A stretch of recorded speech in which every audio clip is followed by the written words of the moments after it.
কোরআন শরীফের তাফসীর শুরু করার আগে প্রতিদিনের মতো সাংবাদিকদের জন্য কিছু কথা বলতে হয়, কারণ সময় মতো তারা খবর পৌঁছতে না পারলে, আপনারা এখানে লক্ষ লক্ষ আছেন মানুষ, কিন্তু সারা জাতি জানতে পারবে না এখানে কি হচ্ছে।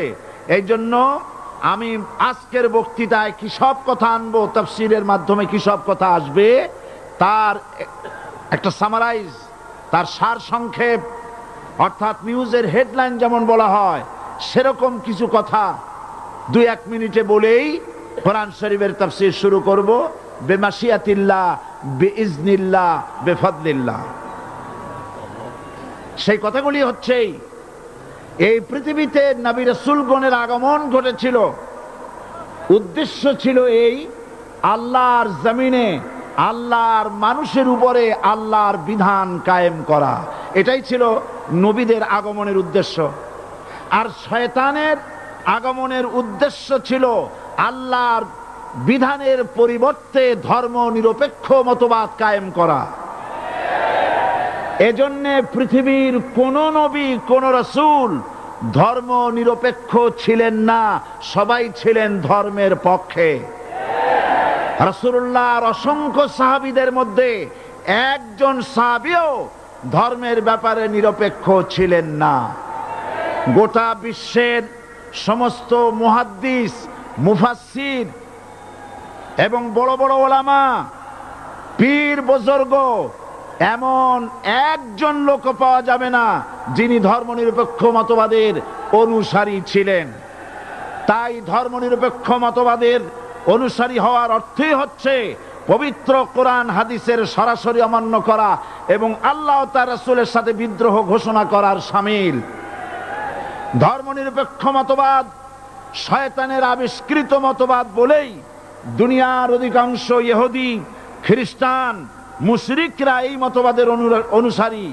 ইসলাম সম্পর্কে অনভিজ্ঞ পৃথিবীর কিছু কিছু মুসলিম দেশের কিছু কিছু নামধারী মুসলমান ধর্মনিরপেক্ষ মতবাদের ষড়যন্ত্রে পা দিয়েছে। আল্লাহ তাদেরকে রক্ষা করুন। আমরা বলি আমিন, সবাই বলি আমিন। বিশ্বের সমস্ত বিধানগুলোতে সেকুলারিজম, ধর্মনিরপেক্ষ মতবাদের অর্থ করা হয়েছে ধর্মহীনতা এবং ধর্ম বিরোধিতা। এর বাস্তব দৃষ্টান্ত আমরা দেখতে পাই বর্তমান যে সরকার আছে, তাই সেই সরকারের আমলের ভিতরে আমরা এই জিনিসটা দেখতে পাই। সত্য কিনা বলেন? সত্য কিনা বলুন? এই দলটির নাম ছিল আওয়ামী মুসলিম লীগ। এই দলটির নাম ছিল কি? আওয়ামী মুসলিম লীগ। তখন তারা নারায়ে তাকবীর, আল্লাহু আকবার ধ্বনি দিত, স্লোগান দিত, কিন্তু ধর্মনিরপেক্ষ মতবাদ দলীয় আদর্শ হিসাবে গ্রহণ করার কারণে নারায়ে তাকবীর, আল্লাহু আকবার এই স্লোগান তারা বর্জন করেছে।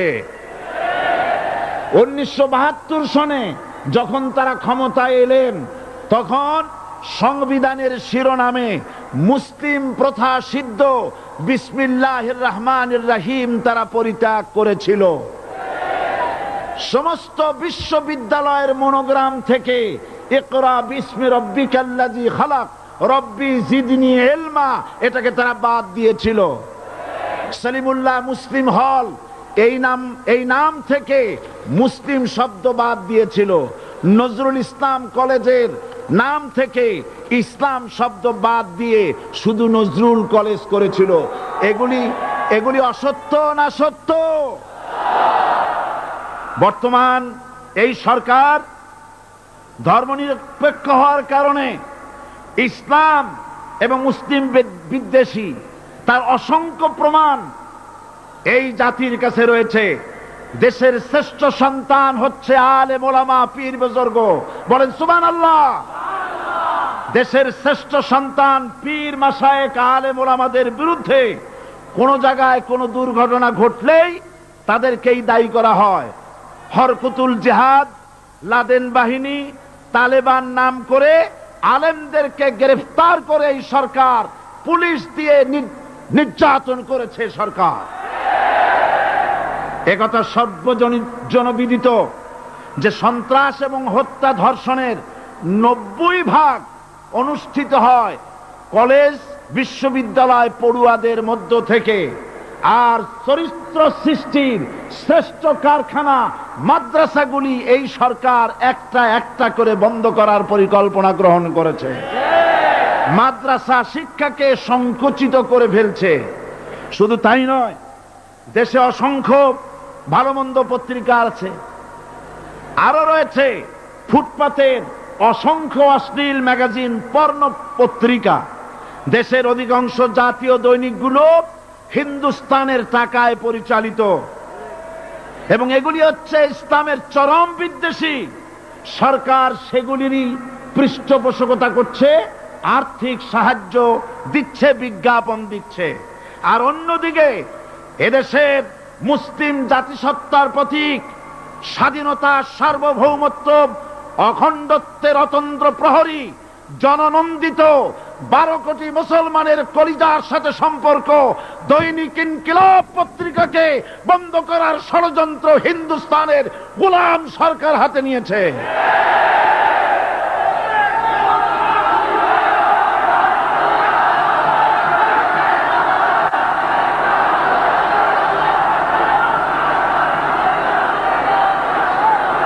সরকার বস্তুনিষ্ঠ সাংবাদিকতায় ভয় পায়, ইসলামের পক্ষে কথা লিখলে ভয় পায়।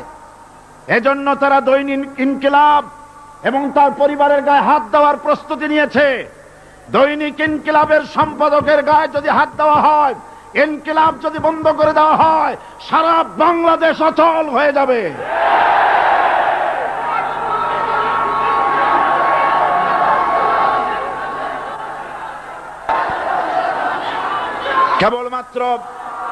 কেবলমাত্র ইসলামী রাষ্ট্র ব্যবস্থাই পারে হত্যা, ধর্ষণ, চুরি, ডাকাতি, জেনা, ব্যভিচার থেকে রক্ষা করে একটি সন্ত্রাসমুক্ত সমৃদ্ধ একটি বাংলাদেশ উপহার দিতে পারে কেবলমাত্র ইসলামী রাষ্ট্র ব্যবস্থা। সুতরাং অবস্থা দৃষ্টে মনে হয় এরা যদি আরেক আল্লাহ না করুন, বলেন আল্লাহ না করেন, আল্লাহ না করেন, আল্লাহ না করেন, এরা যদি আরেকটা বার ক্ষমতায় যেতে পারে, ৭২-এর সংবিধানকে পুনরুজ্জীবিত করে ধর্মনিরপেক্ষ মতবাদ কায়েম করবে, সেজন্য আজ গোটা তাওহীদবাদী মুসলমানদেরকে জানতে হবে ধর্মনিরপেক্ষ মতবাদ একটি কুফরি মতবাদ। ওলামারা আমাকে সাক্ষী দেন, ধর্মনিরপেক্ষ মতবাদ কুফরি মতবাদ কিনা। এই কুফরি মতবাদকে বাংলাদেশের মাটিতে যাতে কার্যকরী করতে না পারে, তার জন্য গোটা তাওহীদি জনতা রুখে দাঁড়ান। আল্লাহ পাক সে তৌফিক গোটা জাতিকে দান করুন বলি আমিন। এবার আসুন কোরআনে কারীমের যে কথাগুলি আমরা আলোচনা করতে চাই, আপনাদের সামনে সূরা বাকারার 255 নম্বর আয়াত আমি তেলাওয়াত করে গত 2 দিন আলোচনা করেছি। আজকে আসেন সেই যেখান থেকে শেষ করেছিলাম সেখান থেকে আলোচনা শুরু করে যাক। সবাই আমার সাথে পড়েন, আউযু বিল্লাহি শাইতানির রাজীম, বিসমিল্লাহির রাহমানির রাহিম। আল্লাহু লা ইলাহা ইল্লা হুয়াল হাইয়ুল কাইয়্যুম, লা তাখুযুহু সিনাতুন ওয়ালা নাওম, লাহু মা ফিস সামাওয়াতি ওয়া মা ফিল আরদ, মান যাল্লাযী ইয়াশফা'ু ইনদাহু ইল্লা বিইذনিহি, يعلم ما بين أيديهم وما خلفهم ولا يحيطون بشيء من علمه إلا بما شاء، وسع كرسيه السماوات والأرض ولا يؤوده حفظهما وهو العلي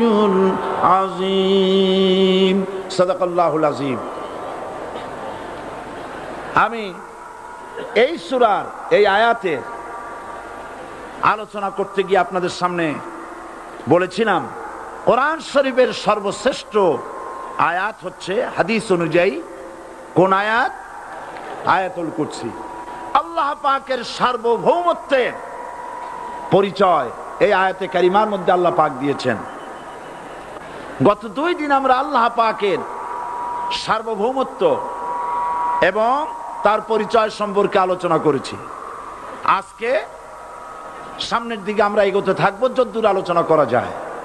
আল্লাহ পাক বলছেন আল্লাহু লা ইলাহা ইল্লা হুয়াল হাইয়ুল কাইয়্যুম।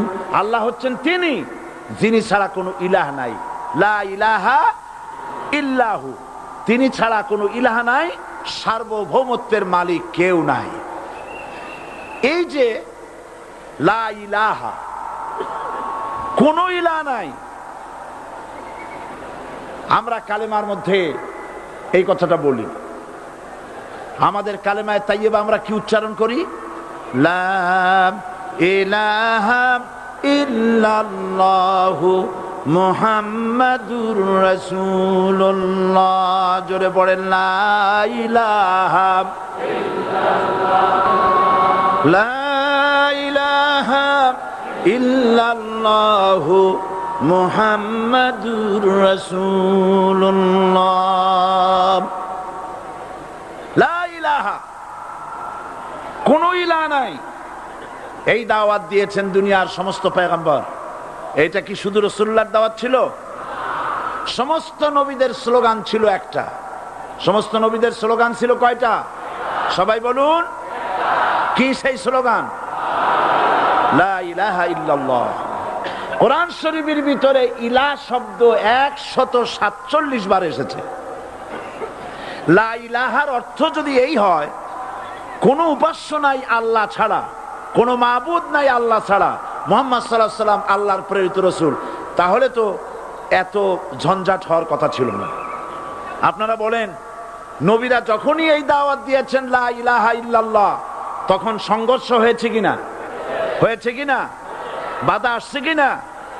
তাহলে এই কথাটা কি যার কারণে এরকমের বাধা আসে? লা ইলাহা ইল্লাল্লাহ, এর চাইতে বিপ্লবাত্মক, এর চাইতে রিভলিউশন সৃষ্টিকারী কথা আল্লাহর আকাশের নিচে জমিনের উপরে আর একটাও হতে পারে না। লা ইলাহা ইল্লাল্লাহ। ইলাহ শব্দের অর্থ শুধু উপাস্য আর মাবুদ নয়।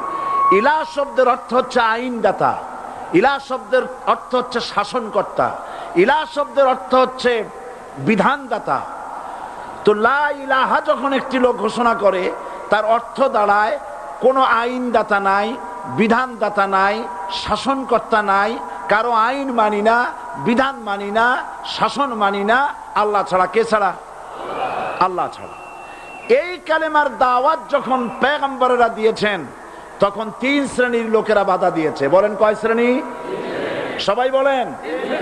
3 শ্রেণীর লোকেরা বাধা দিয়েছে। লক্ষ্য করুন। 1 নম্বরে বাধা দিয়েছে রাষ্ট্র শক্তি। 1 নম্বরে বাধা দিল কারা? 2 নম্বরে বাধা দিয়েছে ধনাঢ্য ব্যক্তিবর্গ। 3 নম্বরে বাধা দিয়েছে যারা কায়েমি স্বার্থবাদী ধর্মীয় শক্তি। এই 3টি শ্রেণী সমস্ত নবীদেরকে বাধা দিয়েছে। সেই বাধা অতীতে যারা দিত এখন আর দেয় না, নাকি?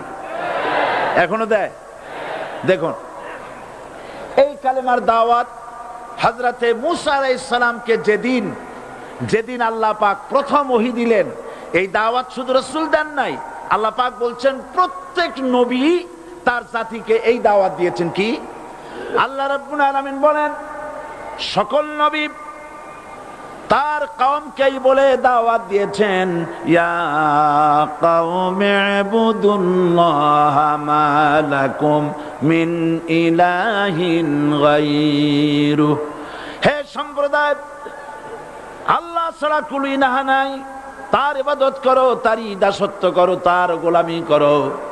আল্লাহ পাক মূসা আলাইহিস সালামকে যখন নবুয়াত দিলেন, প্রথম যে ওহী এলো, প্রথম ওহীটাই ছিল ইন্নানি আনাল্লাহ লা ইলাহা ইল্লা আনা ফা'বুদনি ওয়া আকিমিস সালাতা লিযিকরি। নিশ্চয়ই আমি আল্লাহ, আমি ছাড়া কোন ইলাহ নাই, আইনদাতা নাই, বিধানদাতা নাই। সুতরাং আমার দাসত্ব করো এবং আমার শরণার্থে নামাজকে প্রতিষ্ঠা করো। মুসা আলাইহিস সালামকে আল্লাহ পাক ওহী দিয়ে তাকে পাঠালেন। কোথায় পাঠালেন? আল্লাহ পাক বলেন, ইযহাব ইলা ফিরআউনা ইন্নাহু তাগাব। গোটা কওম নাফরমান, আল্লাহর আইন কেউ মানছে না। গোটা কওমের কাছে না পাঠাইয়া আল্লাহ পাক সর্বপ্রথম মুসা আলাইহিস সালামকে দাওয়াত নিয়ে কার কাছে পাঠালেন? ফেরাউনের কাছে। কারণ ফেরাউন হচ্ছে রাষ্ট্রশাসক। ফেরাউন কি? রাষ্ট্রশাসক। টিলা নিচের পানি পাহাড়ের উপরে যায় না, উপরের পানি না নিচের থেকে উপরে যায়, উপরে পানি নিচে আসে। সুতরাং দেশ যারা চালায় এই লোকগুলি যদি ভালো হয়, গোটা দেশ ভালো হয়। আর সমস্ত মানুষটা যদি, রাষ্ট্র যিনি পরিচালনা করেন এই লোকগুলি যদি খারাপ হয়, গোটা দেশ খারাপ হতে বাধ্য। এই জন্য আল্লাহ পাক বলছেন, সর্বপ্রথম তুমি ফেরাউনের কাছে যাও এবং এই কালেমার দাওয়াত দাও। হযরতে মুসা আলাইহিস সালাম ফেরাউনের কাছে গেলেন আর দাওয়াত দিলেন, ফেরাউন পড়ে নাও, লা ইলাহা ইল্লাল্লাহ। একটি কথা আপনাদের মনে রাখতে হবে, দুনিয়ার কোন ফেরাউন, কোন নমরুদ, কোন সাদ্দাত, কোন হামান কেউ বলে নাই যে আমি আল্লাহ, আমি রাজ্জাক, আমি খালেক, আমি পৃথিবী সৃষ্টি করেছি। কথা কেউ বলেছে? কেউ বলে নাই। কি বলেছে তারা? ফেরাউন বলেছে, মা আলিমতু লাকুম মিন ইলাহিন গায়রি, আমি তো জানি না আমি ছাড়া আরো কোন ইলাহ আছে, এ কথা আমার জানা নাই। সুতরাং আমি হচ্ছি ইলাহ আর তুমি বলছো লা ইলাহা। তার মানে হচ্ছে ওই সময় পয়গম্বরেরা, আল্লাহর নবীর সাহাবীরা তারা জানতেন যে আমরা কিসের দাওয়াত দেই, আর যারা শুনতো তারাও বুঝতো কিসের দাওয়াত শুনতেছি। আজ আমার দেশে একই কালেমার দাওয়াত দেওয়া হয়, কিন্তু মানুষেরা বুঝতে পারে না কি শুনতেছি। ভাষা জানার ব্যাপারে, বোঝার ব্যাপারে হলো আসল বিষয়। এটা বুঝাতে গিয়ে আমি মাঝে মধ্যে একটা দৃষ্টান্ত দেই এভাবে। একজনের একটা রেশনের দোকান ছিল, সেই দোকানে তার একটা ময়না পাখি ছিল। আর ময়না পাখিকে কথা শেখানো যায় সেটা তো আপনারা জানেন। জি, ময়নাকে শিখায়েছে যে লাইন করুন, এক এক করে আসুন। ময়না এই কথা শিখেছে। সকালবেলায় যখন রেশনের দোকানে ভিড় পড়ে গেছে, তখন ওই পাখি খাঁচার মধ্যে বসে বলছে লাইন করুন, এক এক করে আসুন। একদিন খাঁচার দরজা খোলা পেয়ে পাখি উড়ে গিয়ে গাছের ডালে বসেছে। আশেপাশে যত পাখি ছিল তারা চিন্তা করলো এই রকমের পাখি তো কখনো দেখি নাই। ময়না তো দেখতে কাকের মতো না, শালিকের মতো না, দেখতে একটা ভিন্ন রকম। ওরা এসে চতুর্দিক থেকে এই নবান্ত, এই যে নতুন এসেছে, ওরে ঠোকরানো শুরু করেছে চতুর্দিক থেকে। ঠোকরানি খেয়ে ময়না বলতেছে লাইন করুন, এক এক করে আসুন। এখন ময়না তো বোঝে না যে কি বলতেছি, আর যে পাখিরা ঠোকরাচ্ছে তারাও তো বোঝে না যে কি শুনতেছি। ময়না যদি বুঝতো যে আমি কি বলি, সবাই মিলে ঠোকরায়, তাই জান বাঁচে না। লাইন করে ঠোকরাইলে তো কলজে যাবে, সব ঠোঁটে ঠোঁটে চলে, বোঝে নাই। আমাদের অবস্থা তাই হয়েছে। এই যে আপনারা এখানে দাঁড়ায়ছেন কেন? যারা যেখানে দাঁড়ায় বসা মানুষেরা অনুরোধ করে বসায় দেন। এত বড় বিশাল মাহফিলে আপনি দাঁড়ায়া কোনো মানুষকে কষ্ট দিবেন না, জায়েজ নাই। মুসলমানদেরকে কষ্ট দেওয়া কবিরা গুনাহ। বুঝতে পেরেছেন? যে যেখানে দাঁড়িয়েছে আপনারা বসা মানুষেরা তাদেরকে বসায় দেন। এত বড় বিশাল মাহফিলে আপনি দাঁড়ায়া কোনো মানুষকে কষ্ট দিবেন না, জায়েজ নাই। মুসলমানদেরকে কষ্ট দেওয়া কবিরা গুনাহ। বুঝতে পেরেছেন? যে যেখানে দাঁড়িয়েছে আপনারা বসা মানুষেরা তাদেরকে বসায় দেন। সুতরাং এই কালেমার দাওয়াত যখন হযরতে মুসা আলাইহিস সালাম দিলেন, ফেরাউন বলল আমি তো জানি না যে আমি ছাড়া আরো কোন ইলা আছে, আইনদাতা তো আমি, তুমি নতুন কোথার থেকে আইনদাতা নিয়ে আসছো? ফেরাউন বলছে দেখো, আমারে বাদ দিয়া যদি অন্য কাউকে ইলা বলে তুমি মানো, আর সেই শিক্ষা যদি যে জাতিকে দাও, তাহলে আমি তোমাকে ধরে লাআজআলান্নাকা মিনাল মাসজুনিন, আমি তোমাকে কারারুদ্ধ করব, আমি তোমাকে জেলখানায় ঢুকিয়ে দেব। রাষ্ট্রশক্তি প্রথম বাধা দিল কারা? বলেন সবাই। সেই বাধা কি ওখানে শেষ হয়েছে না এখনো আছে? আছে কিনা জোরে বলেন। আমি তোমাকে জেলখানায় ঢুকাবো।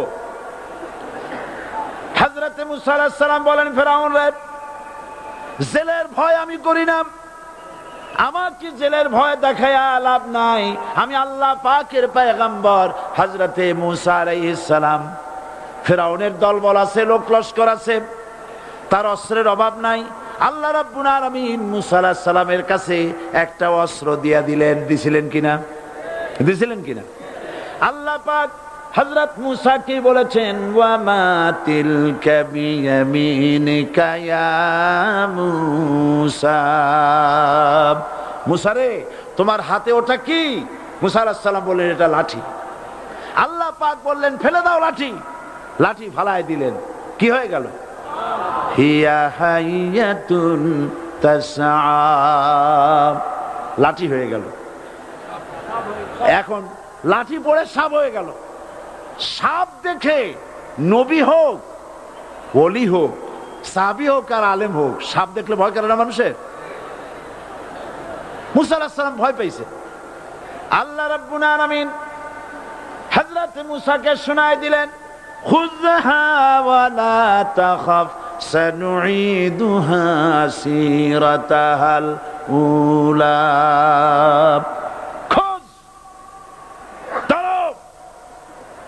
লা তাখাফ, ভয় পেও না। আল্লাহ বলছেন ধরো, ভয় পেও না। ধরার সঙ্গে সঙ্গে স্বাভাবিক অবস্থায় ফিরে আসবে, আবার লাঠি হয়ে যাবে। এখন আল্লাহ বলছেন ধরো। মুসা আলাইহিস সালাম কি ভয় পাওয়া উচিত হবে? উচিত হবে? মুসা আলাইহিস সালাম কি ভয় পাইছিলেন? কারণ হচ্ছে এই দুশমনের শক্তিটা খুব বড়ই দেখা যায়, মনে হয় যেন অনেক বড়, কি জানি কি। আল্লাহ পাক বলছেন, ইন্না কাইদা শায়তানে কানা দাঈফা, শয়তানের চক্রান্ত যতই তুমি মনে করো অনেক ষড়যন্ত্রের জাল বিস্তার হয়ে আছে, আল্লাহ কয় কিছুই না, দাঈফা, অত্যন্ত দুর্বল। আল্লাহ পাক বললেন ধরো। মুসা আলাইহিস সালাম সাপ ধরলেন, সঙ্গে সঙ্গে লাঠি হয়ে গেল। ফেরাউন বরদাস্ত করলো না, রাষ্ট্রশক্তির পক্ষ থেকে আক্রমণ শুরু হলো। অপরাধ কি? মুসা আলাইহিস সালামের অপরাধ কি? কি অপরাধ? মাশাআল্লাহ, বুঝতে পেরেছেন। অপরাধ হচ্ছে তিনি বলেছেন লা ইলাহা, জোরে বলেন লা ইলাহা ইল্লাল্লাহ। এই কালেমাকে আজ আমরা ভিক্ষার বুলি বানাইছি। এটা হলো সার্বভৌমত্বের বুলি, এটা হচ্ছে আল্লাহ পাকের সার্বভৌমত্বের কথা। আজ আমরা মানুষের কাছে আমরা শুনি, মানুষেরা ভিক্ষা চায়, লা ইলাহা ইল্লাল্লাহ, এক মুঠ চাউল দেন, লা ইলাহা ইল্লাল্লাহ 10 খান পাই দেন। এই হচ্ছে কালেমার জিকির। আবার কেউ কেউ জিকির করতেছে লা ইলাহা আস্তে, ইল্লাল্লাহ জোরে, এমন জোরে কলব সাফ করে, কলব তাতে থাকলেও পারে গেলেও পারে। এই কালেমার জার, এর আঘাত পয়গম্বররা মেরেছেন।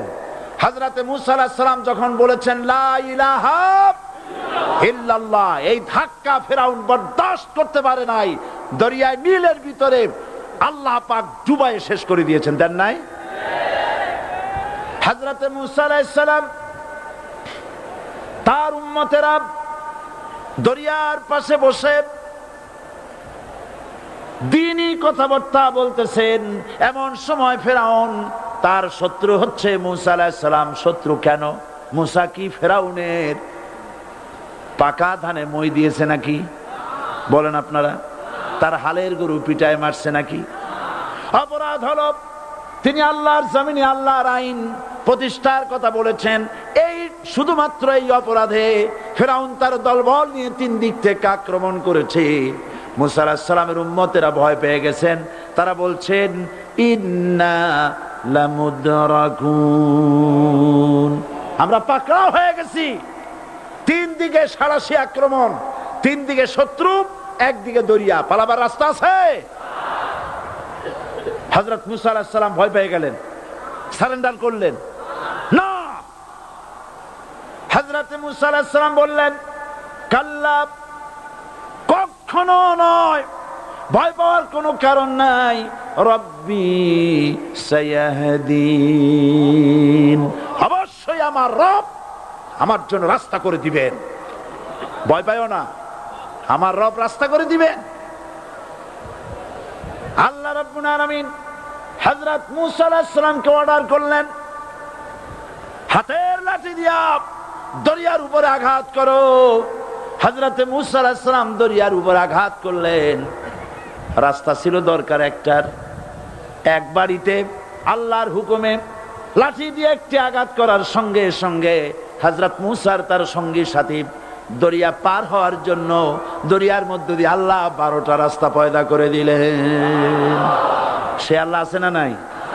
এত আসতে বলেন কেন? ভয় পাওয়ার কারণ আছে? রাষ্ট্র শক্তি বাধা দিয়েছে সমস্ত নবীদেরকে। কেন? নবীদের চরিত্র খারাপ? জোরে বলে, নবীদের চরিত্র খারাপ? নবীদের চাইতে মাসুম, বেগুনাহ, উন্নত চরিত্রের মানুষ আল্লাহর আকাশের নিচের জমিনের উপরে আর হয় নাই। তোমরা যে সব নেতাদের পিছনে দৌড়াও, অমুকের সৈনিক, নেতা নেতা করে মরো, এইসব নেতা যাদের পিছনে দৌড়াও, এই নেতাগুলি, আমি জিজ্ঞেস করি আপনাদেরকে, এই নেতাগুলি জীবনে একবারও জেনা করে নাই? এ ব্যাপারে অনুসারীরা আপনারা কি নিশ্চিত? মিথ্যা কথা জীবনেও কয় নাই, প্রতারণা করে নাই, ঠাট্টা করে নাই, বিদ্রুপ করে নাই, মদ খায় নাই, মানুষ হত্যা করে নাই। কিসের নেতা? নেতা হচ্ছেন সেই ব্যক্তি যিনি বলেছেন, ও আমার স্ত্রীরা, ও আমার সাহাবীরা, রাতের আধারে আমার মধ্যে যা আচরণ দেখতে পাও, দিনের আলোতে আমার মধ্যে যা দেখতে পাও, সবগুলি খুলে খুলে মানুষের কাছে বলে দাও। তার নাম বিশ্বনবী মুহাম্মদ রাসূলুল্লাহ সাল্লাল্লাহু আলাইহি ওয়াসাল্লাম।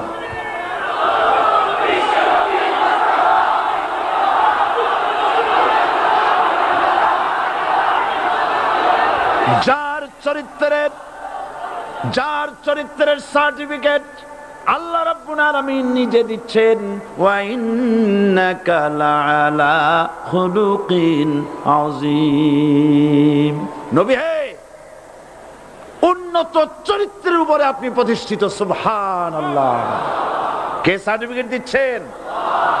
আযীম, আযীম। আরবিতে চওড়াকে বলা হয় আরিদ, গভীরতাকে বলা হয় আমিক। কত প্রশস্ত, যা মাপার কোনো ফিতা নাই, কত গভীর, যা মাপার কোনো যন্ত্র নাই, এইটাকে আরবিতে বলা হয় আজিম। সুবহানাল্লাহ বলতে ইচ্ছে করে না? ও নবী, তোমার চরিত্র এমন যা মাপার মতো যন্ত্র পৃথিবীতে নাই। এই সার্টিফিকেট দিলেন কে? সমস্ত নবীরাই চরিত্রবান, নবীরা মাসুম, বেগুনাহ। সুবহানাল্লাহ বিহামদিহি। সেই নবীরা মার খান নাই? খেয়েছেন কিনা বলেন? কারা মেরেছে? রাষ্ট্র শক্তি। কারা মেরেছে? কারণ নবীরা বলেছেন লা ইলাহা ইল্লাল্লাহ। পড়েন সবাই, লা ইলাহা ইল্লাল্লাহ। আপনিও যদি নবীদের মতো, সাহাবীদের মতো বুঝা এই কলেমার দাওয়াত দেন, বাধা আসবেই। বোঝাবুঝির ব্যাপার, বুঝতেই সারলো। কত মাহফিল হয় বাংলাদেশে, হয় না? কোনো বাধা নাই, ঠিক কিনা? কত পূজা হয়, পার্বণ হয়, গান হয়, থিয়েটার হয়, গুনাহগার বিবির গান হয়, কত কিছু হয়। কোনো বাধা আছে? তাফসীরের মাহফিলে বাধা।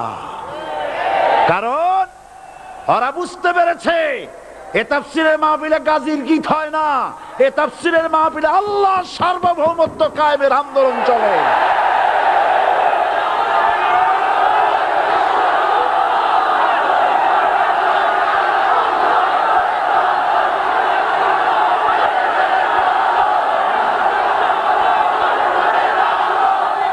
এবার দেখুন, এবার কলেমা বোঝেন, কালেমা বুঝুন।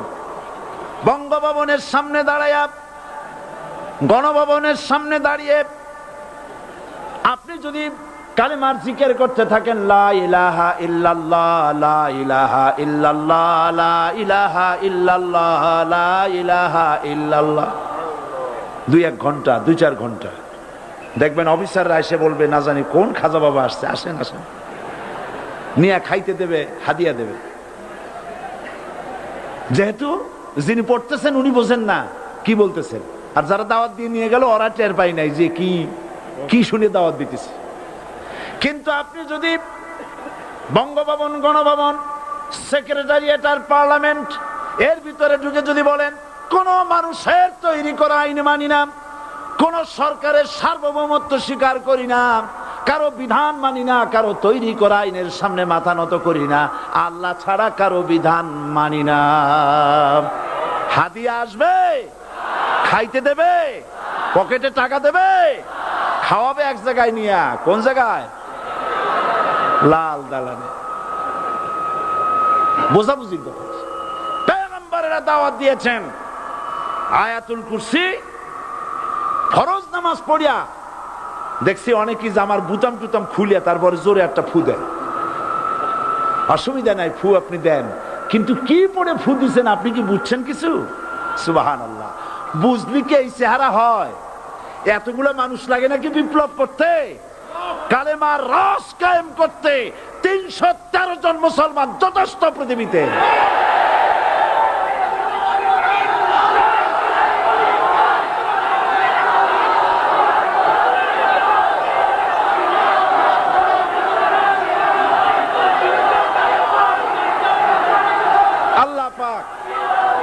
কোরআনে কারীমের মধ্যে আল্লাহ পাক বলেছেন, এমন একজন নবী পাঠাই নাই, ইয়া হাসরাতান আলাল ইবাদ, বান্দার উপরে আফসোস। আহারে, কে বলতেছেন? আমার আল্লাহ। বলেন আমার আল্লাহ। তিনি আফসোস করছেন, আফসোস। একজন পয়গম্বর এমন পাঠাইলাম না, একজন রাসূল পাঠাইলাম না যার সাথে এরা ঠাট্টা করে নাই, বিদ্রুপ করে নাই, পাগল বলে নাই, মারে নাই।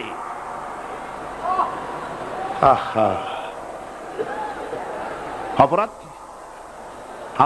আল্লাহর সার্বভৌমত্ব প্রতিষ্ঠার অপরাধ। হযরত ইব্রাহিম আলাইহিস সালাম তিনি যখন এই কালেমার দাওয়াত দিয়েছেন নমরুদের বিরুদ্ধে, নমরুদ বলেছে, মান আসাদ্দু মিন্না কুওয়া, আমার চাইতে শক্তিশালী আর কে আছে? আনা রব্বুকুমুল আলা, আমি তোমাদের বড় প্রভু। নাউজুবিল্লাহ। কই থেকে একটা তুমি বলছো লা ইলাহা ইল্লাল্লাহ, আমি তো ইলাহ। হযরত ইব্রাহিম আলাইহিস সালাম কি কালেমার দাওয়াত পেশ করার অপরাধে অগ্নিকুণ্ডের ভিতরে ফালাবার ব্যবস্থা হয়ে গেছে। আল্লাহ পাক সব ঘটনা কোরআনে বলে দিয়েছেন কিনা বলেন? কেন বললেন এই সমস্ত কথা? এই জন্য বলেছেন, ফেরাউন মরে যাবে, নমরুদ মরে যাবে, কিন্তু তাদের প্রেতাত্মারা যুগে যুগে তারা বেঁচে থাকবে। আগুনের ভিতরে ফালাবার ব্যবস্থা হয়েছে। আল্লাহ পাক বলে দিয়েছেন, আমার রাস্তায় যদি চেষ্টা করো, জিহাদ করো, আমার সাহায্য তোমরা পাবে। ওয়া কানা হাক্কান আলাইনা নাসরুল মুমিনিন, মুমিনদেরকে সাহায্য করা আমি আল্লাহর জন্য ওয়াজিব। সুবহানাল্লাহ বলবেন না? আলহামদুলিল্লাহ বলবেন না? আমার জন্য ওয়াজিব মুমিনদেরকে সাহায্য করা। ইব্রাহিম আলাইহিস সালামকে আগুনে ফেলানো হচ্ছে।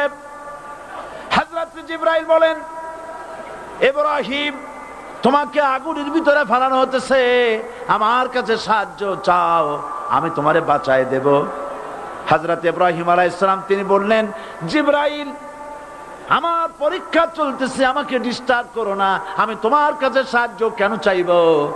আমি তো এমন কোন অন্ধ আল্লাহর ইবাদত করি না যিনি তার বান্দার দুঃখ দুর্দশা নিজের চোখে না দেখেন।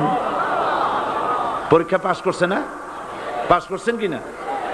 হযরত ইব্রাহিম বলেন, শোনো জিবরাইল, আমি যদি আগুনের ভিতরে পড়ে যাই আর আগুনে পুড়ে যদি ভস্ম হয়ে যায়, আমার আল্লাহ যদি এতে খুশি হন, তাহলে আমি আমার রব্বুল আলামিনকে খুশি করার জন্য এভাবে 1000 বার পুড়তে আমি রাজি আছি। ইব্রাহিম আলাইহিস সালাম আগুনের ভিতরে পড়ে গেলেন। আল্লাহ রাব্বুল আলামিন আগুনের প্রতি নোটিশ করে দিলেন, ইয়া নারু কুনি বারদাও ওয়া সালামান আলা ইব্রাহিম। আগুন, আমার ইব্রাহিমের জন্য শান্তিদায়ক ঠান্ডা হয়ে যা। ইব্রাহিম আলাইহিস সালাম জ্বলছেন, পুড়ে গেছেন। নমরুদ তার প্রাসাদের ছাদে বসে ইব্রাহিম আলাইহিস সালামের পোড়া দৃশ্য দেখে আনন্দ করবে, আগুনের দিকে তাকায় দেখে ইব্রাহিম আরামে বসে আছেন। পোড়া তো দূরের কথা, জামাও পড়ে নাই। ও ডাক দিয়া বলে, রে আগুন, গোটা জাতি নিয়ে তোর পূজা করলাম, আমার দুশমন কেন জ্বালাইতে পারিস না? তোর জ্বালানো শক্তি কি নষ্ট হয়ে গেছে নাকি? আগুনের ভিতর থেকে আওয়াজ বেরিয়ে এলো, নমরুদ, আমার ভিতরে দাহ্য শক্তি, জ্বালানো শক্তি আছে কি নাই যদি প্রমাণ করতে চাও, টেস্ট করতে চাও, তুই নিজে আয়, তোরে সুদ্ধা তাম দুনিয়া জ্বালাই দিতে পারি, ইব্রাহিমের এক গাছা পশম জ্বালাইতে পারি না। বিশ্বকবি আল্লামা ইকবাল কি সুন্দর করে বলেছেন, আজ ভি হো জু ইব্রাহিম কা ইমা पैदा आग कर सकती है एक अंदाजे गुलिस्तां पैदा। ইব্রাহিমের ঈমান যদি আজও কোথাও হয় বিদ্যমান, করতে পারেন অগ্নিকুণ্ডে খুবসুরত এক গুলিস্তান। এখনো যদি ইব্রাহিমের সন্তানদেরকে আগুনের মধ্যে ফেলে দেওয়া হয়, আর ইব্রাহিম ঈমান যদি থাকে, আগুনকে ফুলের বাগান বানাবার ক্ষমতা আল্লাহর আছে। চিরকাল আল্লাহ পাক এই কালেমাকে দিয়েছেন আল্লাহর সার্বভৌমত্বকে প্রতিষ্ঠা করার জন্য। আয়াতুল কুরসি শুধু পড়ে বুকে ফু দেওয়ার জন্য নয়, পড়েন আমার সাথে, আল্লাহু লা ইলাহা ইল্লা হুয়াল হাইয়ুল কাইয়্যুম। দুনিয়ার সমস্ত পয়গম্বর অত্যাচারিত হলেন, শুধু তাই নয়, বিশ্ব নবী আখেরি জামানার পয়গম্বর নবী মুহাম্মদ রাসূলুল্লাহ সাল্লাল্লাহু আলাইহি ওয়াসাল্লাম জাতির কাছে আসলেন। তিনি এসে বললেন, ইয়া আইয়ুহান নাস কুলু লা ইলাহা ইল্লাল্লাহ। প্রথম দাওয়া, প্রথম দাওয়া। শুনছেন কথা? রাসূলুল্লাহ বলছেন, ও জাতি, আমার রাসূল তো মক্কার রাসূল না শুধু, মদিনার রাসূল না শুধু, আরবি ভাষা ভাষীদের রাসূল না শুধু, আমার নবী কি নবী? চিল্লায় বলেন। তাই তিনি বলেছেন, ও বিশ্বের মানবতা, বিশ্বের মানব গোষ্ঠী, যদি মুক্তি পেতে চাও, নাজাত পেতে চাও, উচ্চারণ করো, বিশ্বাস করো, আমল করো, বলো লা ইলাহা ইল্লাল্লাহ। জোরে পড়েন, লা ইলাহা ইল্লাল্লাহ, লা ইলাহা ইল্লাল্লাহু মুহাম্মাদুর রাসূলুল্লাহ। আবু জাহেল বুঝছিল কলেমার অর্থ? কথা বলেন না কেন? আবু জাহেল বুঝছিল? উতবা, সাইবা, মুগিরার গোষ্ঠীরা বুঝছিল? বুঝেছে। তারপরে তারা চিন্তা করলো যে সর্বনাশ তো করছে, লা ইলাহা, কোন ইলাহ নাই, আইনদাতা নাই, বিধানদাতা নাই, তাহলে আমরা কি ঘরে বসে বসে কি করব? উনি নতুন একজন ইলাহ নিয়ে আসছে, আল্লাহ ছাড়া কোন ইলাহ নাই, তাহলে আমাদের কাজটা কি? প্রথমে তারা চেষ্টা করলো যে একটু দেখি নরম নরম ভাবে হয় নাকি। চলে গেল আবু তালেবের কাছে, আসে না দিছে, বললো, আবু তালেব, তুমি তো কুরাইশদের নেতা, তোমার ভাইয়ের ছেলে কয়টাই কি? কি আশ্চর্যজনক কথা! লা ইলাহা ইল্লাল্লাহ, আল্লাহ ছাড়া কোনো ইলাহ নাই, তা আমরা করব কি? তোমার ভাতিজাকে বুঝাও লা ইলাহা ইল্লাল্লাহর দাওয়াত বন্ধ করে দিক, এর বিনিময়ে টাকা লাগে টাকা দেব, সোনা লাগে সোনা দেব, যত সুন্দরী মেয়ে চায় তাও দেব, নেতৃত্ব চায় তাও দেব, তবু যেন কালেমার দাওয়াত না দেয়। আসিনে কা হাদিসে আছে কিনা? নবীজি যখন বাড়ি ফিরলেন, চাচা আবু তালেব নিজের কলিজার টুকরা সন্তান হযরত জাফর আলীর চাইতে তিনি ভালোবাসতেন কলিজার মতো করে মুহাম্মদ সাল্লাল্লাহু আলাইহি সাল্লামকে। বলছে, বাবা এমন কথা কেন বলো যাতে লোকেরা খেপে যায়? এই কথাগুলি বলো না, ওরা আমার কাছে এই সব প্রস্তাব দিয়ে গিয়েছে। রাসূলুল্লাহ প্রস্তাব শুনে এগ্রি করলেন। জি, আমার নবী বলেন, ও আমার চাচা আবু তালেব, প্রস্তাবকারীদেরকে শুনিয়ে দিন। হুজুরের সাথে তখন অনেক লোকজন নাকি? অনেক অস্ত্রপাতি? কিচ্ছু নাই, আল্লাহর শক্তি ছাড়া কিছুই নেই।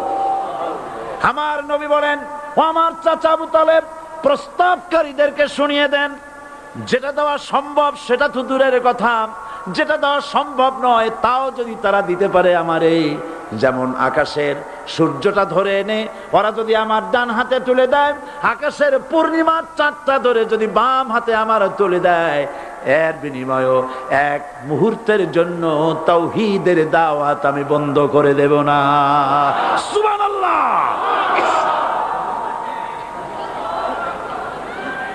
রাসূল করিম সাল্লাল্লাহু আলাইহি ওয়াসাল্লাম তাদের এই প্রস্তাবকে যখন গ্রহণ করলো না, কাফেরেরা বুঝলো।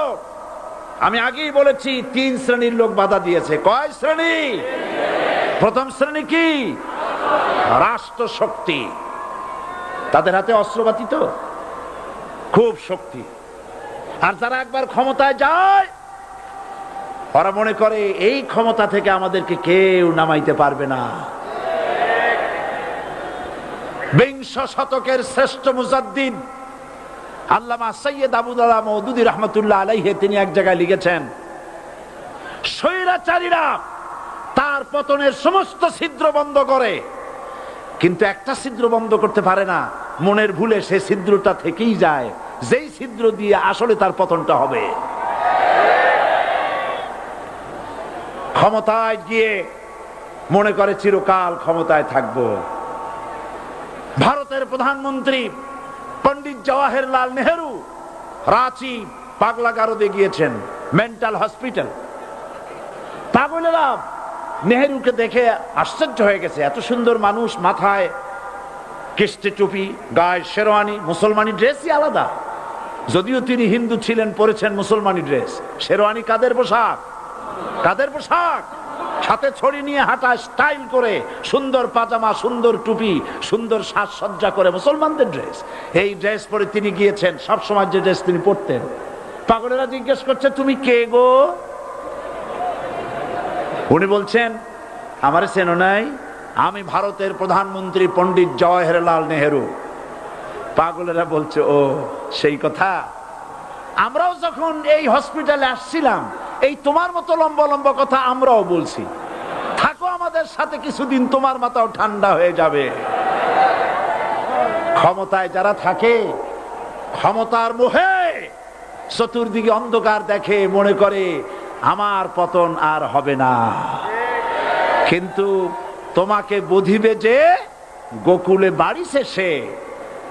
গাড়ির চাকা সব সময় উপরে থাকে না, গাড়ির চাকা সব সময় উপরে থাকলে গাড়ি তো চলবেই না। গাড়ির চাকা ঘোরে বলেই তো গাড়ি চলে। সুতরাং এই উপরে তোমার চাকা উপরে এখন আছে বলে, তোমার দলের চাকা উপরে আছে বলে যারা মানুষের উপরে জুলুম করছো, আলেমদেরকে ধরতেছো, মুসল্লিদেরকে ধরে ধরে জেলে ঢুকাচ্ছ, সময় আসবে এমন ইন্দুরের গর্ত অপমানা পালাবার জন্য।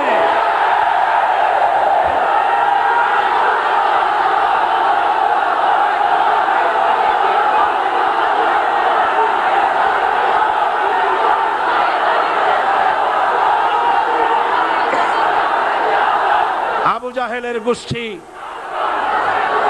আবু জাহেলের গোষ্ঠী মনে করেছে সোজা আঙ্গুলে ঘি যখন উঠলো না, আঙ্গুল বাঁকা করতে হবে। শুরু হয়ে গেল অত্যাচার, শুরু হয়েছে না? হযরত সুমাইয়া রাদিয়াল্লাহু তাআলা আনহা কি নির্মম ভাবে, নিষ্ঠুর ভাবে তাকে শহীদ করা হলো। খাব্বাব, হুবাইব, হযরতে খাব্বাব রাদিয়াল্লাহু তাআলা আনহুকে দেখে হযরত ওমর একদিন বলছিলেন, খাব্বাব তোমার পিঠে এত গর্ত কেন?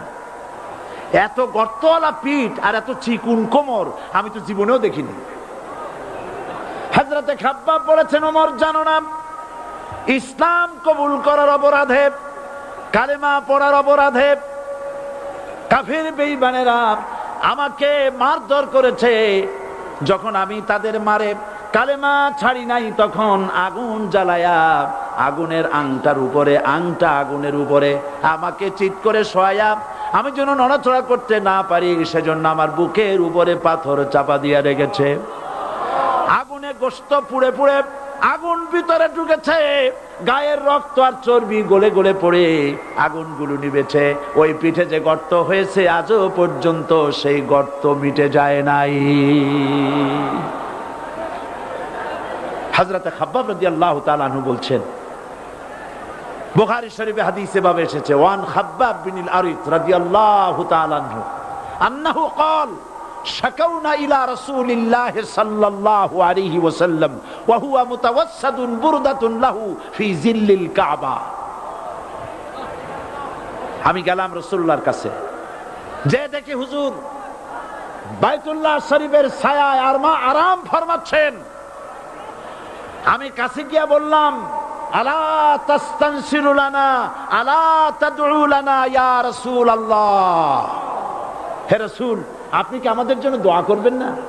আপনি কি আমাদের জন্য আল্লাহর কাছে সাহায্য প্রার্থনা করবেন না? মার খেয়ে খেয়ে তো শেষ হয়ে গেলাম। শুনতেছেন আপনারা? আল্লাহর নবী উঠে বসলেন, বললেন, খাব্বাব শোনো, তোমাদের আগে যারা এই পৃথিবীতে এসেছিলেন দ্বীনের দাওয়াত দেওয়ার জন্য, সমকালীন রাষ্ট্র শক্তি তাদেরকে ধরতো, ফায়ুখাজুর রাজুলু ফায়ুহফারু লাহু ফিল আরদ, তার জন্য তারে ধরে নিয়ে মাটির মধ্যে গর্ত করত, ফায়ুজআলু ফিহা, এরপরে সেই গর্তের ভিতরে তাকে কোমর পর্যন্ত গেড়ে দিত। সুম্মা ইউতা বিল মানশার, এরপরে করাত আনা হতো, ফায়ুদাউ আলা রাসিহি, এরপরে করাতটা মাথার উপরে রাখা হতো, ফায়ুজআলু নিসফাইন, এরপরে করাত দিয়া চিরে চিরে জীবিত মানুষটাকে দ্বিখণ্ডিত করে ফেলে দিত।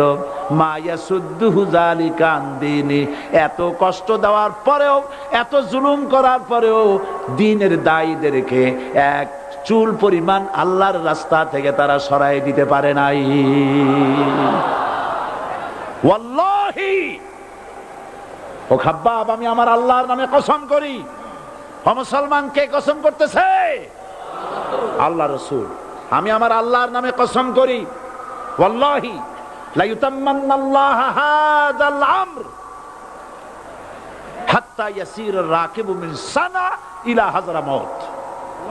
সেদিন বেশি দূরে নয়, ইয়েমেনের রাজধানী সানা থেকে শুরু করে সৌদি আরবের হাযরামাউত পর্যন্ত হাজার হাজার মাইল, এই দীর্ঘ পথে যুবতী নারী তার সৌন্দর্যের পশ্চা নিয়া, আর ধনাঢ্য ব্যক্তিরা সওদাগরেরা তাদের টাকা পয়সা নিয়া একাকে নিয়ে অথবা দলবদ্ধ ভাবে মানুষেরা যাতায়াত করবে। লা ইয়াখাফু ইল্লাল্লাহ, মানুষের মনের মধ্যে কোনো ভয় থাকবে না। এমন একটা সময় আসবে, ওয়ালাকিন্নাকুম তাস্তাজিলুন, অথচ তোমরা বড্ড তাড়াহুড়ো করছো। তাড়াহুড়ো করো না, অপেক্ষা করো, ধৈর্য ধরো, মার খাও, জেলে যাও, শহীদ হও, আল্লাহর রাজ কায়েম হবেই হবে।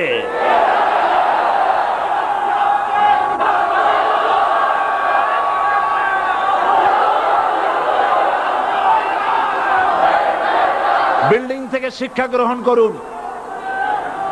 বিল্ডিং, ইমারত, দালান থেকে শিক্ষা গ্রহণ করুন। এই যেটা দালান আছে না পাশে, দেখতে পাচ্ছেন? এই দালান কি দিয়ে তৈরি করা হয়েছে বলেন? ইট। সমস্ত ইটেরা যদি ধর্মঘট করত, আমরা কেউ মাটির তলায় যাব না, কেউ আমরা আগুনে পুড়ে ঝামা হব না, পিক হব না, কেউ আমরা টুকরা টুকরা হব না, সবাই থাকবো উপরে উপরে। তাহলে কি দালান হইতো নাকি? এই বিল্ডিং নির্মাণ করতে গিয়া ইটের যে স্যাক্রিফাইস, হাজার হাজার ইটকে পিক হতে হয়েছে, পুড়ে যেতে হয়েছে, খোয়া হতে হয়েছে, ভেঙে টুকরা টুকরা হয়ে 50 ফিট মাটির নিচে যেতে হয়েছে। তারপরে ইমারত গঠন হয়েছে, সুন্দর দালান তৈরি হয়েছে। যারা ইসলামী শাসন চান, আল্লাহর দ্বীনকে বিজয়ী দেখতে চান, তাদেরকে অসংখ্য মানুষকে পোড়াইটের মতো জেলখানায় পুড়ে পুড়ে মরতে হবে, অসংখ্য মানুষকে ফাঁসির কাস্তে ঝুলতে হবে, গায়ের রক্ত দিতে হবে, শহীদ হতে হবে, তারপরে ইসলামের ইমারতটা কায়েম হয়ে যাবে। শায়ের কবি কি সুন্দর করে বলছেন, কবি সুন্দর করে বলছেন, ये शहादत गाहे उल्फत में कदम रखना, ये शहादत गाहे उल्फत में कदम रखना, लोग समझते हैं आसा है मुसलमान होना। মানুষেরা মনে করে মুসলমান হওয়া খুব সহজ জিনিস। না, মুসলমান হওয়ার অর্থ হলো শাহাদাতের ঈদগাহে শামিল হয়ে যাওয়া।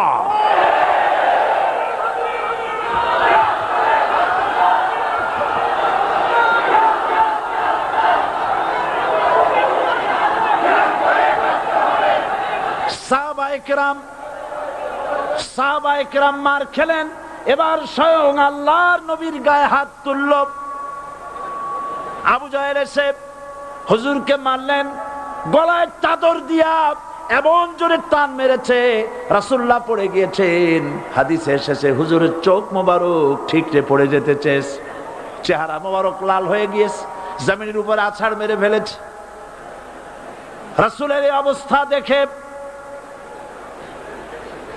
হযরতে হামজা তখনও কাফের ছিলেন, শিকার থেকে এসে তিনি এই দৃশ্য দেখলেন, দাসীর মুখে শুনলেন, ছুটে চলে গেলেন আবু জাহেলের বাড়িতে। যায় বলে, আবু জাহেল রে, তুই মুহাম্মদ সাল্লাল্লাহু আলাইহি ওয়াসাল্লাম মেরেছিস, বল কেন মারলি? এমন ভালো মানুষ তো জীবনে চোখে দেখি নাই, যিনি কোনো মিথ্যা কথা বলেন না, ভালো ভালো কথা বলেন, এক আল্লাহর গোলামি করার জন্য বলেন। এই সব ভালো কথা বলার জন্যই তুই তারে মারলি নাকি? আরে আবু জাহেল, তুই কি মনে করেছিস মুহাম্মদ সাল্লাল্লাহু আলাইহি ওয়াসাল্লাম তার পিতা আব্দুল্লাহ মারা গেছে বলে মুহাম্মদ সাল্লাল্লাহু আলাইহি ওয়াসাল্লাম এতিম হয়ে গেছে মনে করেছিস নাকি? জেনে রাখ, মুহাম্মদ সাল্লাল্লাহু আলাইহি ওয়াসাল্লামের পিতা আব্দুল্লাহ মারা গেছে, কিন্তু চাচা হামজা তো মরে যায় নাই। হাতের ধনুক দিয়া এমন জোরে আঘাত মারলেন, আবু জাহেলের মাথা ফেটে রক্ত ফিনকি দিয়ে বেরিয়ে এলো। হযরতে হামজা ঘরে ফিরে এসে রাসূল করিম সাল্লাল্লাহু আলাইহি ওয়াসাল্লামের মস্তক মোবারক কোলে উঠায় নিলেন আর বললেন, বাবা, তোমাকে মেরেছে বলে আমি আবু জাহেলের মাথাটা ফাটাই দিয়ে আসছি, তুমি খুশি হও। হুজুর বলছেন, চাচা, কার মাথা ফাটাইছো এইটা বলে আমারে খুশি করতে পারবা না। হযরতে হামজা বলেন, তুমি কি হলে খুশি হবে? হুজুর বলেন, হামজা চাচা গো, আমি খুশি হব যদি একটিবার চাচা তোমার মুখে শুনতে পাই ইমানের কালেমা। হযরতে হামজা বলেন, মুহাম্মদ সাল্লাল্লাহু আলাইহি ওয়াসাল্লাম, আমি বুঝতে পেরেছি তুমি কোনো সাধারণ মানুষ নয়। সাধারণ মানুষ হলে পরে তুমি প্রতিশোধে বিশ্বাসী হতে, খুশি হতে। প্রতিশোধে বিশ্বাসী হও নাই, তুমি অবশ্যই আল্লাহর নবী, কোনো সন্দেহ আমার নাই। তুমি সাক্ষী থাকো, আমি পড়ে নিলাম, লা ইলাহা ইল্লাল্লাহু মুহাম্মাদুর রাসূলুল্লাহ। জোরে পড়ে, লা ইলাহা ইল্লাল্লাহু মুহাম্মাদুর রাসূলুল্লাহ। ঘাবড়াবার কারণ নাই। এর অর্থ এই নাই যে আপনারা কালেমার দাওয়াত দিবেন আর রাষ্ট্র শক্তি আপনারে পিটাইতেই থাকবে, আপনার কোনদিন আপনার সুদিন ফিরে আসবে না। বিষয়টা কি এমন না? আমার আল্লাহর ওয়াদা শুনুন, ওয়ালা তাহিনু ওয়ালা তাহজানু ওয়া আনতুমুল আলাউনা ইন কুনতুম মুমিনিন। মুমিন যদি হও, আমি তোমাদেরকে বিজয় দান করব। সুবহানাল্লাহ বলেন। হাত যদি আমাদের উপরে বিপদ এসে থাকে তাহলে তার একমাত্র কারণ পূর্ণাঙ্গ ঈমানের অভাব আমাদের মধ্যে রয়েছে, ঠিক কিনা? আজ পৃথিবীতে সব থেকে মার খায় কারা? চিল্লায় বলো। আলজেরিয়ায় কারা? বসনিয়ায় কারা? চেচনিয়ায় কারা? প্যালেস্টাইনে কারা? আহা, প্যালেস্টাইনের মুসলমানদেরকে মেরে মেরে শেষ করে দিল। দেখছেন ছবিতে না? দেখেন নাই? প্যালেস্টাইনের মুসলমানদের যে কে যখন মারা হচ্ছে, বাংলাদেশের প্রধানমন্ত্রী তখন আমেরিকায় ক্লিনটনের সঙ্গে কথা বলতেছেন। তিনি ক্লিনটনের কাছে তার পিতৃ হত্যার জন্য দায়ী সাজাপ্রাপ্ত 3 জন ব্যক্তিকে ফেরত চাচ্ছিলেন। আমার দৃষ্টিতে এটা কোনো অপরাধ নয়। সন্তান তার পিতার প্রতি আকর্ষণ থাকবেই। আমার আপত্তি সেখানে আপনি প্রধানমন্ত্রী শুধু শেখ পরিবারের প্রধানমন্ত্রী নন, শুধু আওয়ামী লীগের প্রধানমন্ত্রী হওয়া উচিত নয় আপনার। আপনি পৃথিবীর দ্বিতীয় বৃহত্তম বাংলাদেশের 12 কোটি মুসলমানের প্রধানমন্ত্রী। পিতৃ হত্যার আসামি ফেরত চাইলেন, কিন্তু বিল ক্লিনটনের আশ্রয় প্রশ্রয় লালিত পৃথিবীর অসভ্য জাতি সন্ত্রাসী ইহুদিরা প্যালেস্টাইনের মুসলমানদেরকে পাখির মতো গুলি করে হত্যা করছে। আপনি কেন এর জবাব চাইলেন না?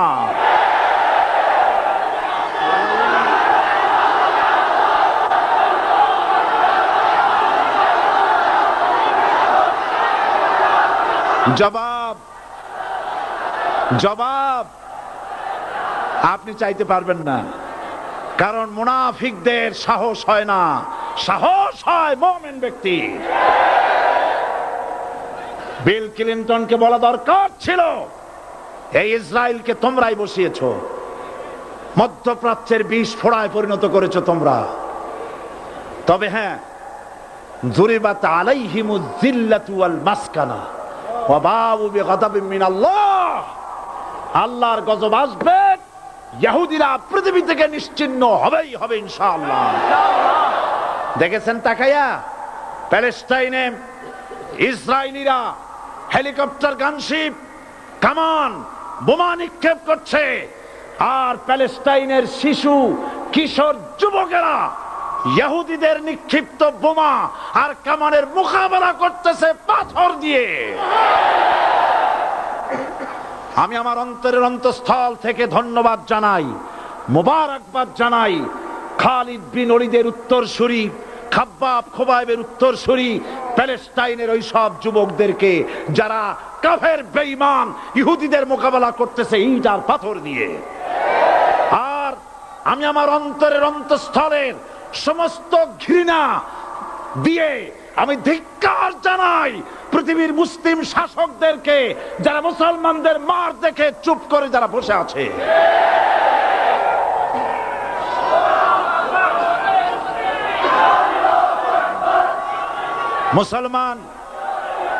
মুসলমান যদি মুসলমানের মতো হয়, 10 জন যথেষ্ট। কয়জন যথেষ্ট? কোথায় আছে কথা? আল্লাহ পাক কোরআন শরীফের মধ্যে বলেছেন, একজন যদি হও ইমানদার মুত্তাকি 10 জনের উপরে বিজয়ী হবে। 10 জন যদি হও 100-র উপরে বিজয়ী হবে। 100 যদি হও 1000-এর উপরে বিজয়ী করব। জোরে বলেন সুবহানাল্লাহ।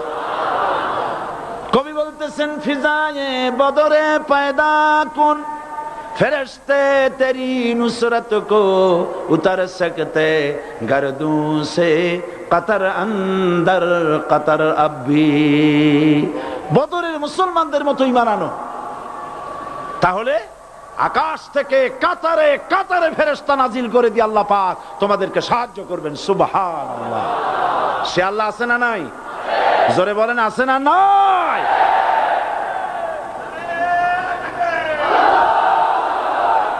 সেই আল্লাহ রাব্বুল আলামিন কোরআনে কারীমের ভিতরে আয়াতুল কুরসির মধ্যে বলে দিয়েছেন, আল্লাহু লা ইলাহা ইল্লা হুয়াল হাইয়ুল কাইয়্যুম। প্রাণ খুলে সবাই পড়েন, বসা মানুষ দাঁড়ানো মানুষ।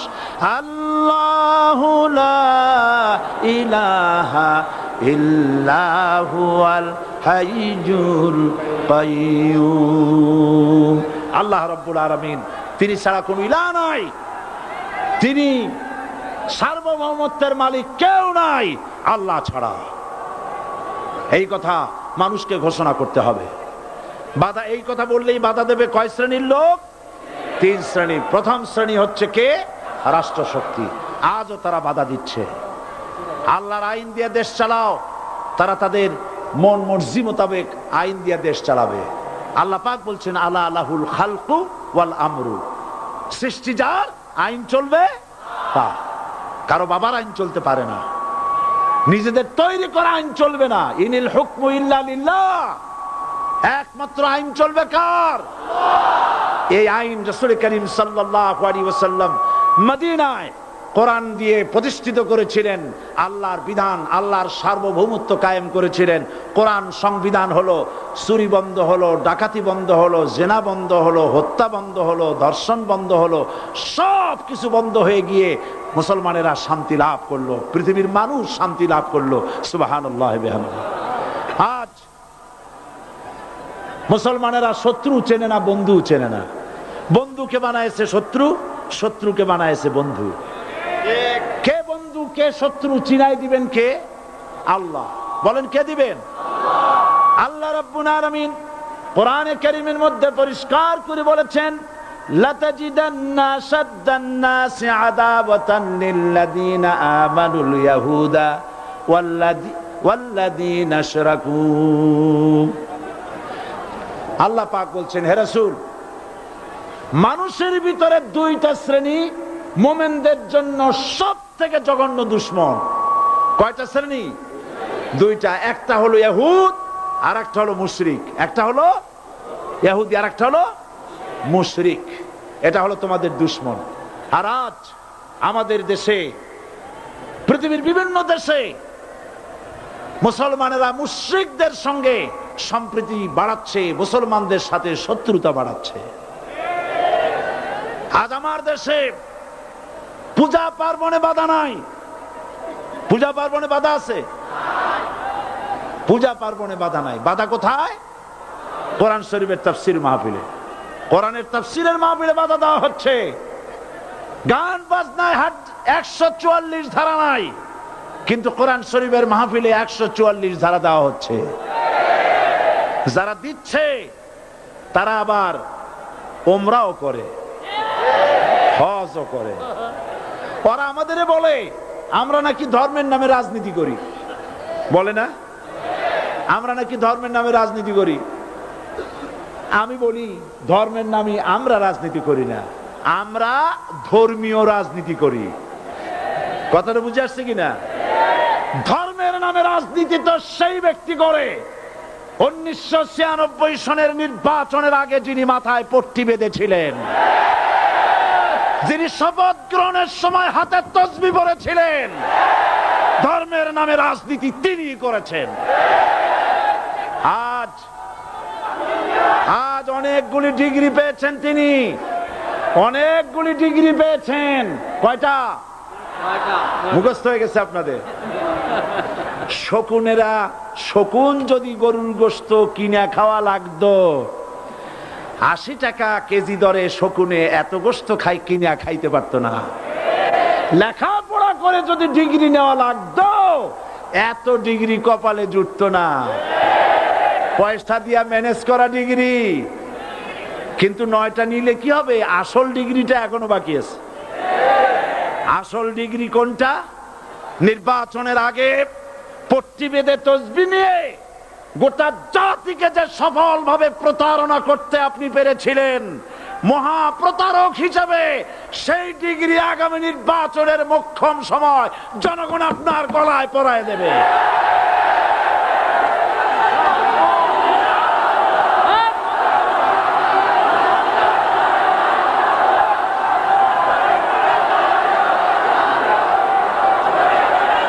সুতরাং ধর্মের নামে রাজনীতি নয়, আমরা ধর্মীয় রাজনীতি করি। আমরা এই কোরআনের রাজনীতি করি, এই কোরআন নিয়ে বাঁচতে চাই, এই কোরআন নিয়ে মরতে চাই, এই কোরআন থেকে আমাদেরকে বিচ্ছিন্ন করতে চায় কাফের বেঈমান মুশরিকেরা। ও আমার জাতি, কোরআন থেকে যারা বিচ্ছিন্ন করতে চায়, তোমরা কি তাদের বিরুদ্ধে জিহাদের জন্য প্রস্তুত থাকবে?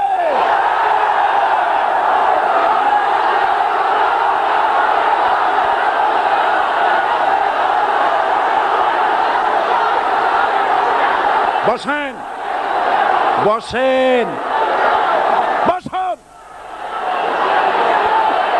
বসেন, বসেন।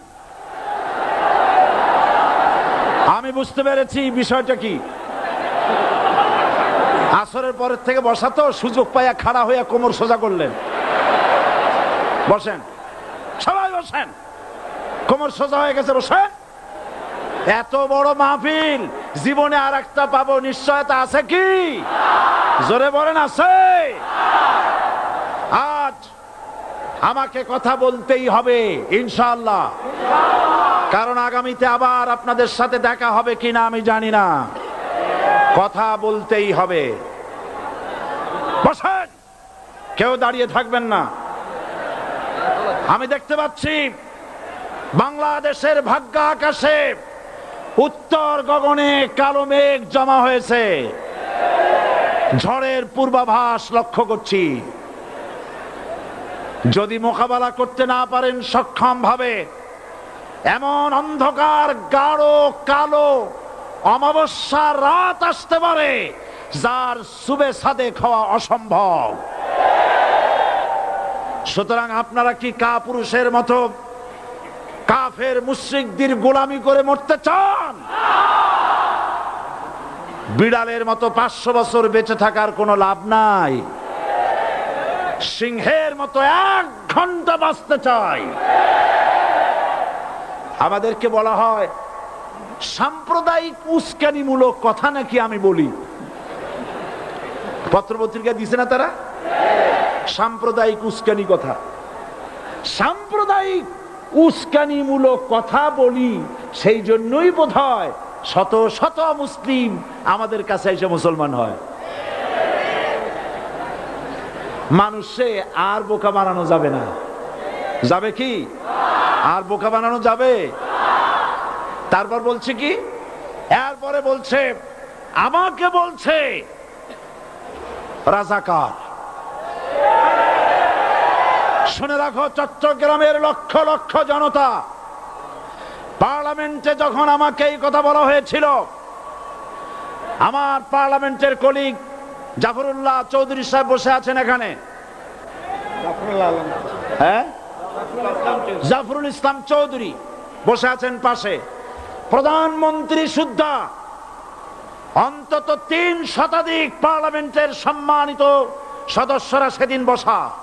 1997 সনের বাজেট বক্তৃতা যখন আমি করতেছিলাম, ডক্টর কুদরতে খোদা, নাম রাখছে কুদরতে খোদা, আসলে গজবে খোদা। এই লোকটি নাস্তিক, ইসলামের চূড়ান্ত দুশমন। তার প্রণীত শিক্ষা